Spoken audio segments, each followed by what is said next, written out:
on. By that I mean, we demand this, and they say, well, we'll come up 3,000, and say, then we're only going down 2,000, and it's a lot of psychological warfare, kind of, to, it's almost like chess, right? It is a lot. I was just thinking that. Yeah, so you're kind of trying to see where the other side stands, and with each move, typically, you provide counter arguments about like, well, but your client admitted in deposition that he had been drinking, or Prepared client and presentation of the lawyers, and whether you get to talk or not is not important.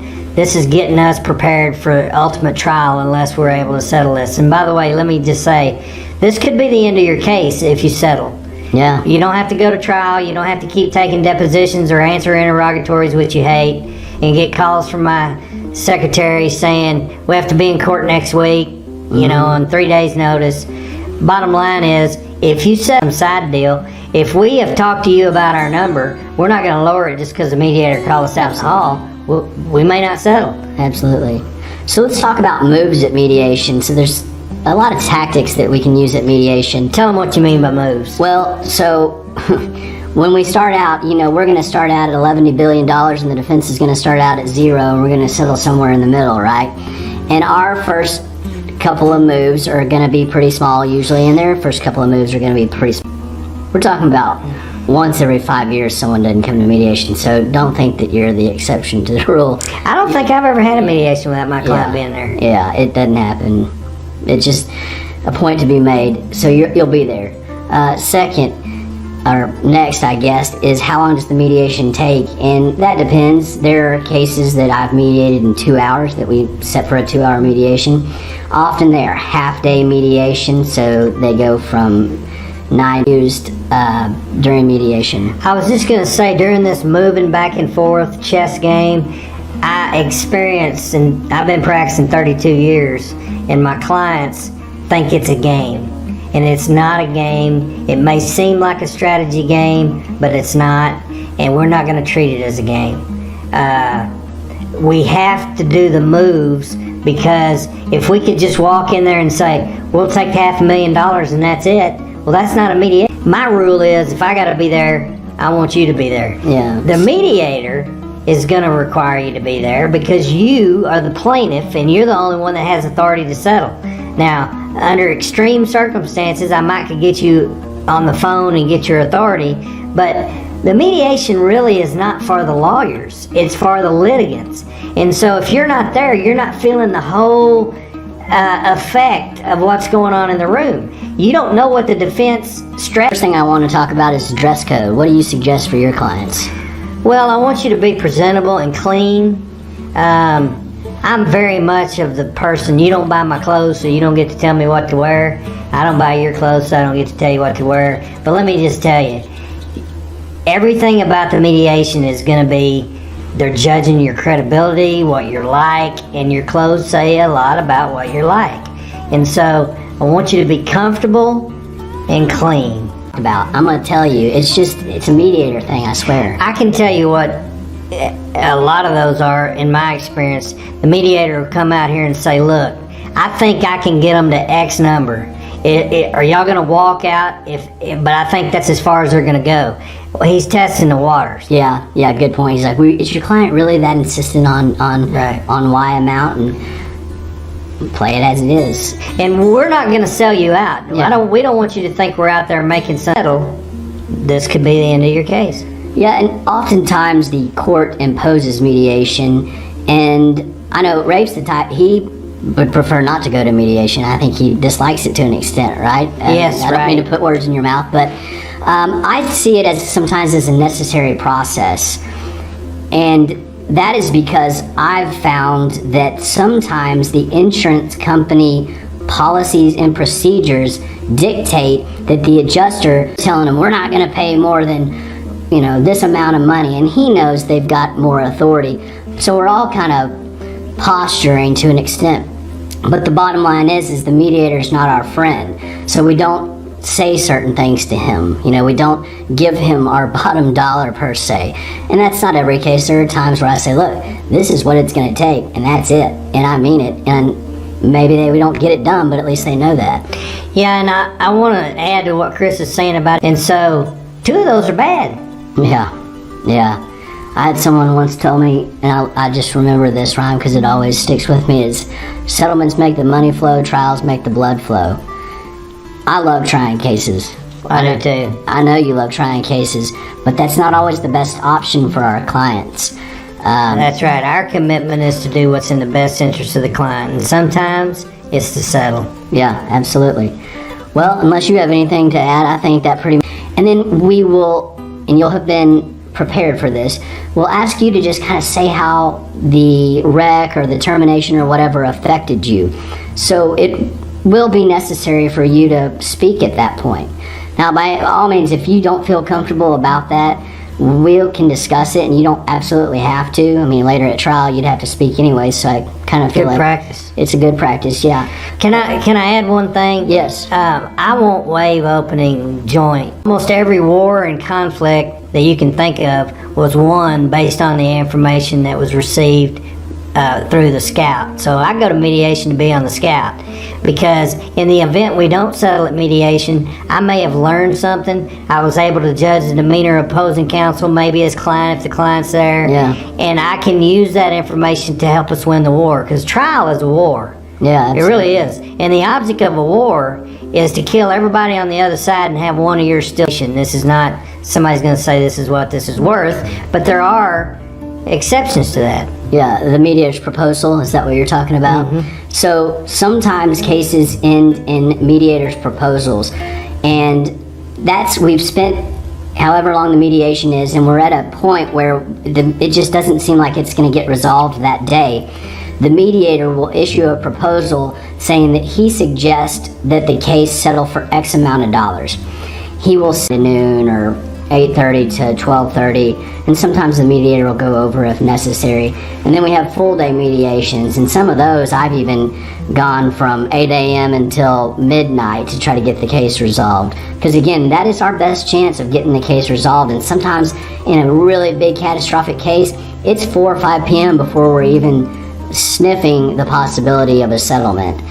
And patience. Hey, I once asked a mediator one time that I really respect. I said, "I'm here to talk to you today about mediation." So if your case is going to mediation, that means that you've probably gone through written discovery, depositions, and trial is on the horizon, and we're giving it our best shot at getting this settled, right? That's right. Mediation's an opportunity for the client to take control and control his own destiny. Absolutely. The decisions you make here can mean that your case goes to trial, and maybe you get involved that the case is going to trial. I have clients that leave a mediation that's unsuccessful and say, "I guess we're going to trial." But could be. But don't think that's certain. It certainly is the case, because there's still ample opportunity to settle a case. Some have settled, on the courthouse steps. Some have settled after a week of trying the case. And I'm not advocating for settlement at all times. I'm just saying sometimes it is the best option as opposed to a trial, but sometimes trial is the best option. If we had a crystal ball and could tell you what was going to happen at trial, we'd be rich. Yeah. But the problem is, 3 things happen at trial. You get nothing, you get something, you get more than you thought. One of those 3 things is going to happen. You're going to get less than you believe it's worth, you're going to get more than what you think it's worth, or you're going to get nothing. And so certain insurance companies, especially in car wreck cases, have a script that they have to follow. Yes. That they have to have 5 offers and counter offers, or else they're not even going to consider it a valid mediation. And I know that sounds like a game. It's not a game we're playing, but we have to participate in the mediation. We're not going to treat it as a game or make you feel like it's a game, but we are going to be aware of what our opposing counsel is doing and respond because I care as much about what their opening is as I care about our opening. Yes. I want to hear what their perspective is. So you want opening statements every time? I want them more. I don't think it makes me settle the case, but I think it really signals to me what their defense is. Yeah.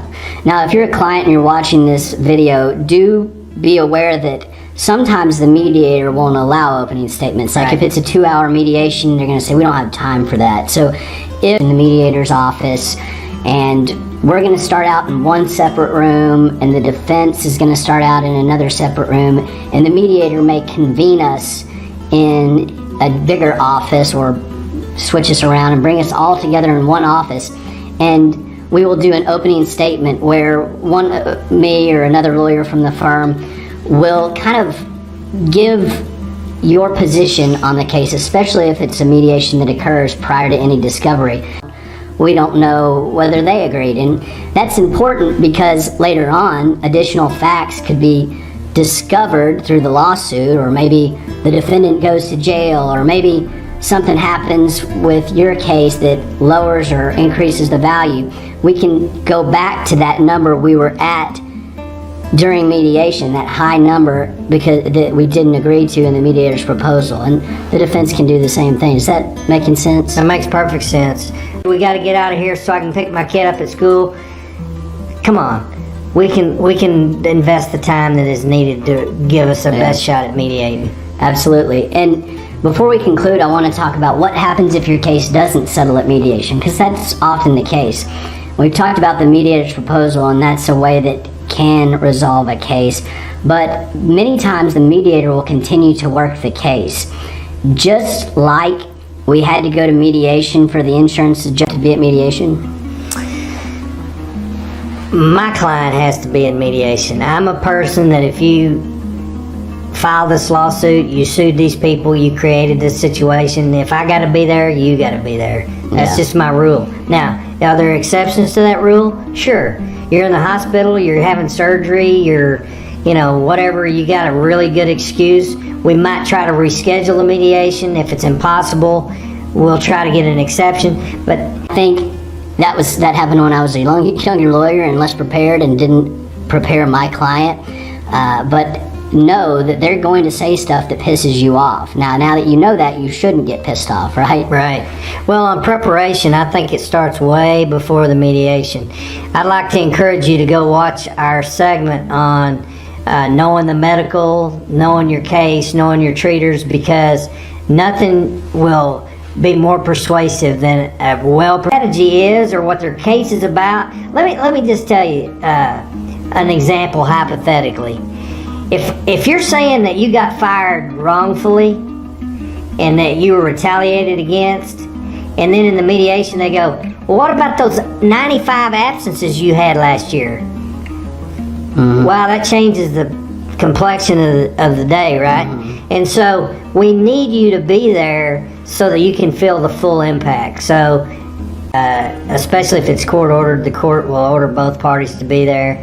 If it's a malpractice case against a lawyer or a doctor, they're frequently there because they have malpractice policies that allow them to consent or reject the settlement offer. And so just depends on what kind of case you have as to whether the defendant will be there. We will know, though, and we'll talk to you about this in advance. That's part of our preparation. It starts well in advance of my time, and she agrees to an extent. I mean, pretty much agrees with it, but just says, it's a necessary evil. We got to stay up high for a while until it's time to start coming down. That's true. And again, it's not a game. It is a process that we must go through. We're not trying to roll the dice. We're not trying to odd man out. We're trying to get you the most value that we can get today on the day of the mediation in the most ethical, effective way we can do it. Yeah. So, Ray, does your client have groomed and you just don't appear well, they'll think, well, that's the way that person's going to look in front of a jury, and the value of your case just went down. That's right. I don't think how you dress will help you settle the case, but it can absolutely keep you from settling the case. Like that. I think that's right. So, often clients ask too, do I have to say anything? I'll take that one. Okay. In some cases, we do what's called an opening statement at the mediation. The mediation is going to happen at a neutral location. Mediation. If you have some concerns about the defendant being there, if it's a case where the defendant might be there, you got to tell us so we can deal with it. Absolutely. Something that I just thought of is there'll be times when the mediator may pull the attorney, Ray Fry, out of the room to discuss something with us. Oh, that happens all the time. Yeah, it's not that they're trying to hide something from you. I'm even trying to think of an example, but sometimes they just feel compelled to discuss things with us, not in front of the client. You can ask me what we talk if you'll come up to 300,000. That way we're both moving significant amounts to try to get the case settlement moving, the mediation going, because sometimes it just takes that kickoff thing, and it's like, okay, we've got them below the like scare us to death. This is what the defense is thinking. We've got them below the scare us to death number, and we're thinking, well, we've got them at least to a point where starting to look a little more appealing. And those are brackets, and those are much sums it up for mediation in a general sense, obviously. Yeah, I just want you to come with a good attitude to the mediation, and it'll be a better experience for you. I don't necessarily want them to hear what you and I are going to talk about, because again, remember, their goal is to get the case settled. So if you and I are discussing and we're saying, well, I guess I would take X, but meanwhile the mediator is only hearing Y from me, and Y is a much higher number, I want the mediator to think that, because his goal, and he knows that I'm doing this, but we don't want him to know our number, his goal is to get it resolved. And meanwhile the defense is doing the same thing. What my clients have asked a lot, Chris, who's going to be there? So at a typical car wreck, truck wreck, those type of mediations, even some employment ones, you're going to have for the defense, you're going to have the adjuster for the at-fault party's insurance and the defense lawyer. And on our side, you'll have the lawyer and the plaintiff, and then some people like to bring their husband or wife or boyfriend or girlfriend or trusted confidant, mom, dad, and that's all fine. We need to know it. Inappropriate. I don't want anybody to be distracted by what you're wearing. Absolutely. In most circumstances, this will be the first time that the adjuster for the insurance company is laying their eyes on you. Often the adjuster asks the mediator, and we'll talk about this more in depth later, but often they ask if they can just simply come and meet you. And if you're sitting there in ragged clothes and you're not getting more money, or that your case goes to trial and you get less money, or that you get the case resolved and you move on with your life. I would like to add, I said that this means that it's happened after exchange of written discovery and depositions, but sometimes when your case warrants, the defense will reach out to us and ask for an early mediation. But for the most part, the same rules that we're going to discuss here today still apply. That's right. So first thing, and we've kind of compiled a list of questions that we've commonly encountered. First, does not get additional authority, which may be necessary to settle your case, unless they go to mediation. So even though it can be worthless, the whole process, because Rafe and I could simply exchange numbers if we were opposing lawyers, it is something that triggers additional authority. So just see it that way. See it as part of working the process to get your case resolved. Let me tell you what I've told myself, Chris, to justify mediation. He's not our friend. That doesn't mean he doesn't like us or is not, or she is not friendly with us. What it means is she's not on our team. We got a team, they got a team, she's the referee. She's not on the team. And so you need to understand, and I get this question a lot, Chris, when's the mediator going to decide what this is worth? The mediator's never going to decide that. Yeah. This is not a judgment. This is a referee that is going to referee a negotiation. What did you see? What have you seen is the attributes of the lawyers in the cases that are the most successful at mediation? And he told me it's those who are the most patient. I believe it. I think that's a good example. My answer to how long it takes as long as it takes. I've had mediations last an hour. I've had them last let me just say that I've had them last 5 days. And it was worth it for that mediation. Now, we didn't sit in a room. Send that to my office, and he will send it to the defense. And we will give a deadline to respond, say 7 days. If we agree to it, we sign it, I sign it, and I send it back to the mediator. If the defense agrees to it, they sign it and send it back. Now, if both sides sign, then it's settled for that amount. It's all done.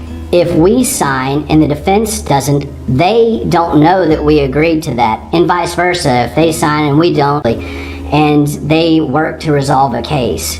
Now, their client per se is the settlement.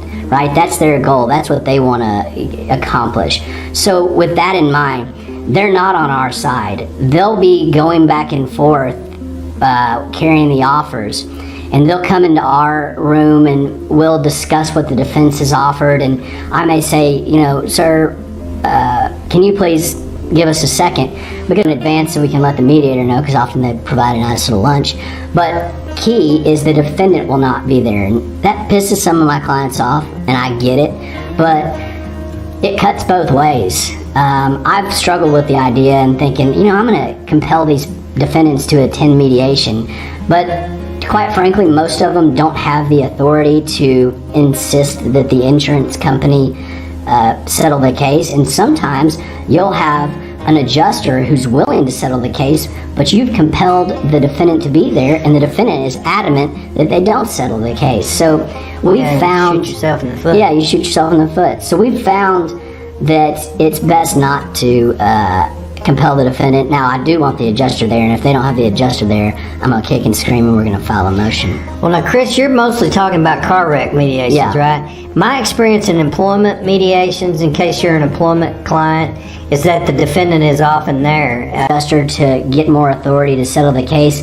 Sometimes we have to get closer to trial or let a fact or two more develop. Maybe they have to get some of your past medical records.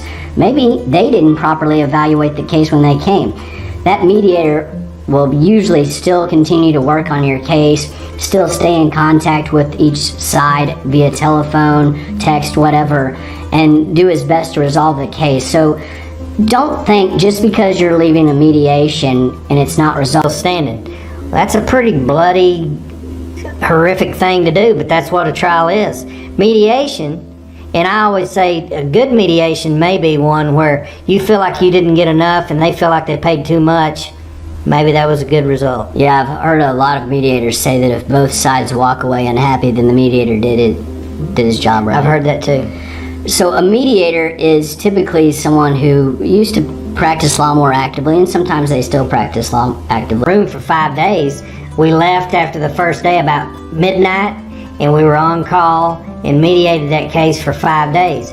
So it takes as long as it takes. But what I want to say about the time factor is that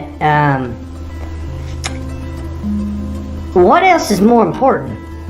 Can you not spend all day today to resolve this case and not have to miss work again, not have to make exceptions for your daycare, not have to be worried? Absolutely. That is so true. I mean, and I know some people that work on the insurance side that have come over to the plaintiff side that have told me that the adjuster was required to make 5 moves before they even came up to before they were allowed to extend their top dollar amount. So it's a necessary evil. Susan, that obviously of the firm, I remember I used to get so frustrated with mediation because I thought this is a waste of money. You know, just kind of making arguments to the mediator to try to bolster your case.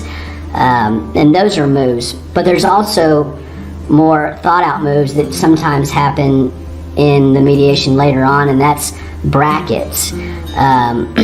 For example, if we're at 800,000 and they're at 100,000, and you know we just can't seem to get any movement because we're making $5,000 moves, we'll say, all right, we'll go down to 600,000. If you're at a mediation with one of our lawyers and there's no opening statement, don't take that as something's gone wrong. It just means that we weren't allowed to, or for whatever reason. And it's kind of a case-by-case basis. Yeah. I would add that once you give your opening statement, the defense is allowed to give their position as well. I've seen clients sit across from the defense lawyer and or the adjuster who's telling them how they're not that hurt and this, that, and the other, and they just get fuming mad.